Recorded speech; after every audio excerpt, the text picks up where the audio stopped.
Hello there, and welcome to this episode of Just a Few. My name is Patrick Antoine, your host on this platform, which allows me the opportunity to provide biblical responses to questions from people just like you. And if you have a question and you'd like for me to attempt a response, please feel free to submit that question, preferably via email. The email address is on the screen, and I will try to provide a response as soon as possible. Excuse me. Today's question is a bit unusual because it's asking about something that's not in the Bible.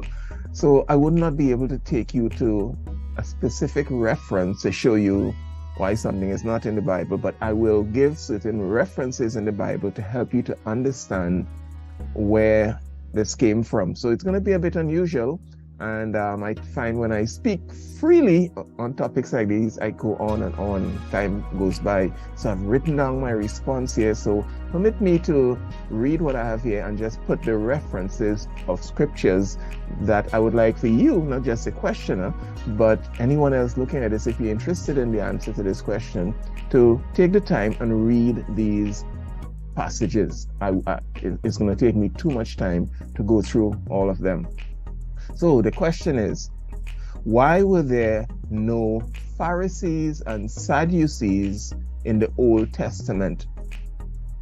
And that's true. If you read the Old Testament, Genesis to Malachi, you wouldn't see any references to Pharisees or Sadducees. But when you open the pages of the New Testament, you keep seeing them in the Gospels. How come they weren't there in the Old Testament? Well, let me get into my response here now and see if I can condense it into just a few minutes. So I will need to bring to light some history of the Jewish people from what is recorded in Scripture in the Old Testament, as well as from some, non-biblical records. Many of the groups and institutions we find in the Gospels became established during the period between the Testaments. Between the end of the Old Testament and the beginning of the New, a period of about 400 years elapsed. During that time, God did not raise up or send any additional prophets to the nation of Israel until John the Baptizer appeared on the scene. Since many of the Jewish sects or parties we find in the Gospels became structured during the intertestament period, we will not find references to them in the Old Testament. So let me begin with the Sadducees, for instance, since we're looking at Sadducees and Pharisees. The Jewish priests, came from the offspring of Aaron, the brother of Moses. When the period of the judges ended, there was a priest named Eli. You find him in the early chapters of 1 Samuel. He had two ungodly sons, one of whom was supposed to replace him at his death. Because of the wickedness of those sons and Eli's inability to rein them in, God pronounced judgment on Eli's family. Find that in 1 Samuel chapter 2. God decreed that the priestly line from which Eli came would cease to function as priests. And so you read about this. Let me give you this reference. 1 Samuel chapter 2, verses 30 to 36. I'm not going to read that at this time. Let's put a reference up there on the edited version. As time went by, there were two dominant families from which the priests came. During the reign of David, if you keep reading through about David's story, we find two priests often mentioned during the reign of David: Abiathar and Zadok. Abiathar came from Eli's descendants, but God had already decreed that they would cease sometime to be kings. When Solomon became king, he replaced his father David. There was the period when Solomon, if you want to use the term, cleaned house, got rid of anyone who was a threat to his youthful leadership. If you would read 1 Kings chapter 2, verses 26 and 27, go down to verse 35 also, you realize that Solomon took a decision to replace Abiathar. And that was in keeping with what God had decreed like almost 100 years before in the days of Eli. That's how long it took, but God kept his word. So God's decree against the house of Eli was fulfilled close to 100 years after it was given. So in the providence of God, the descendants of Zadok became now the dominant priestly line in Israel. Descendants of Abiathar were removed, and the descendants of Zadok became the dominant priests in Israel from that point, from the reign of Solomon onward. And so the term Sadducees reflects the fact that these priests, the descendants, the family of Zadok, that's what they were, descendants of Zadok. So picture the word, look at the word Zadok.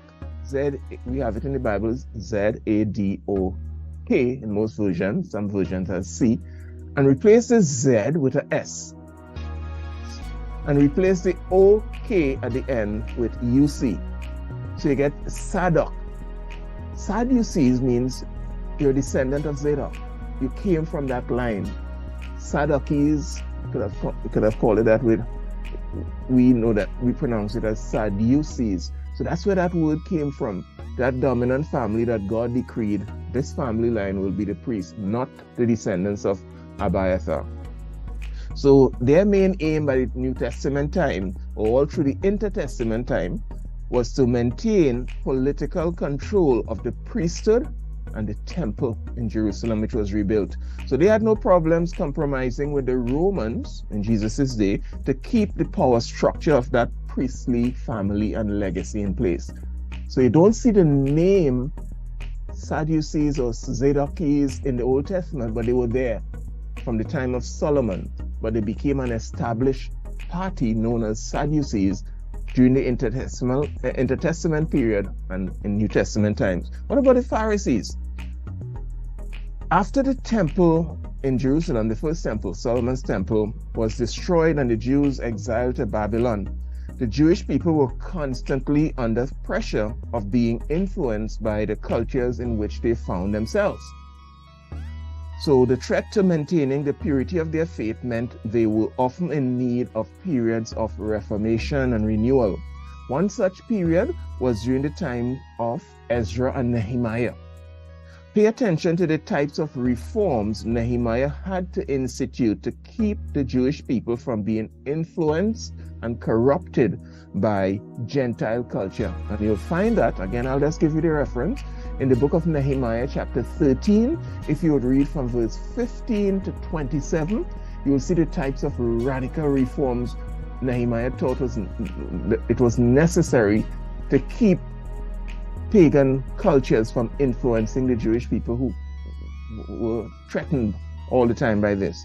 So it is believed that Nehemiah's reforms marked the beginning of the radical practices of the Pharisees. The name Pharisee means separated one. That's how they view themselves. As time went by, some Jews took Nehemiah's measures to even more drastic levels than Nehemiah himself. So in the approximately 500 years between Nehemiah's time to Jesus' day, many more measures were added to keep the Jewish people separate from the influence of the pagan cultures among which they lived, whether it was Babylonian culture, Persian culture, Greek culture, then Roman culture. They had to keep the culture from influencing them, and they kept adding more and more measures. So the Pharisees were more interested in religious fundamentalism, ensuring that every detail of the law of Moses was kept so that their Jewish identity would be preserved. Unlike the priests, who was more interested in power, control of the temple, and who is in charge. So both groups began during Old Testament times, but they became more structured during the Intertestament period, and we find them in the Gospels now as firmly established parties in the Jewish social landscape, if I may use that term. So I hope that helps you to understand why these terms are not found in the Old Testament. They were developed over a period of time during the period between the end of the Old Testament times and into the Intertestament period And then we see them fully developed in New Testament times in the Gospel. My name is Patrick Antoine. I hope that lengthy bit of history, in addition to those scriptures I told you to go check out, would help you to understand why we don't see them as defined in the Old Testament as they are in the New. So until the next time, grace and peace be multiplied to you.